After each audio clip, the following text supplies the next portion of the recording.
Hello friends, this is the second part of CAPM model.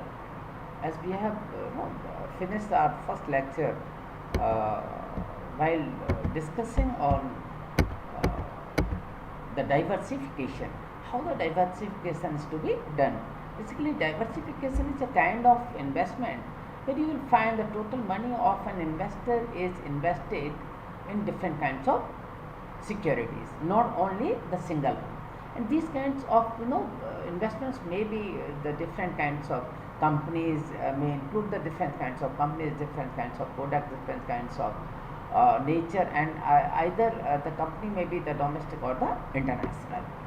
So this is the right and the best example of the diversification.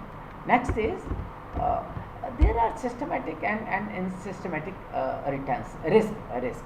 Basically, systematic return is a kind of a systematic risk is a kind of risk which is totally undiversifiable in the market, because either you are going to reduce the security in this particular portfolio or going to increase, there will be no impact on the risk. You can never reduce the risk by doing some or by putting your efforts in. So, and but the unsystematic risk can be eliminated by the diversification. Suppose you are having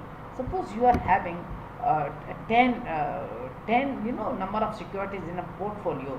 So at the time of 10 portfolios, the total risk will be like this, between the red line and this black line.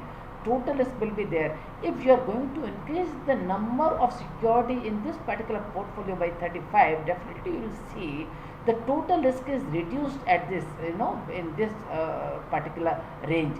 So finally, this basically is the line which shows you there is the above part is the unsystematic diversified portfolio, and the down part is the systematic or the non-diversified market related risk. This basically helps understand you how the elimination of unsystematic risk through diversification can be possible. So it makes you understand, if you are going to add more securities in the unsystematic risk portfolios or diversified portfolio, definitely you will be able to reduce the total risk, the total value of risk in some extent. Next, the total risk is to be calculated on the basis of systematic risk plus unsystematic risk. Systematic risk, as we have discussed just a few minutes back, and unsystematic risk basically are the diversified risk, and it can be reduced in some extent. The next is it's very important to understand this particular portfolio which is diversified. Diversified portfolio, because the risk could be reduced by adding some more stocks, but in diversified, in the undiversified, it cannot be.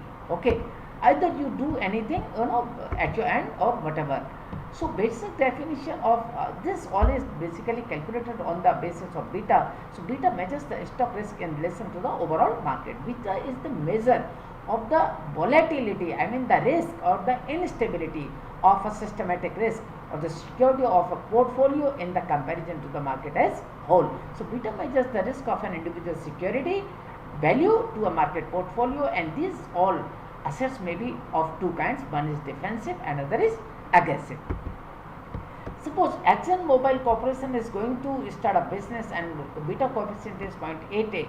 Estimate the cost of equity of if the risk-free rate is 4% and the return on the board market is 8%. So after applying the formula, you will see the risk cost of equity is 7.52. It makes you clear very clearly. It makes you understand.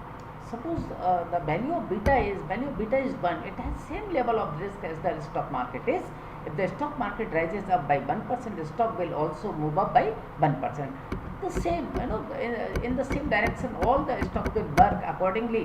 And at last, we can say the analysis of the beta coefficient is 1 suggests that the stock carries same risk as the overall market, and the market returns only, and the beta coefficient is less than 1, you will find the risk is less.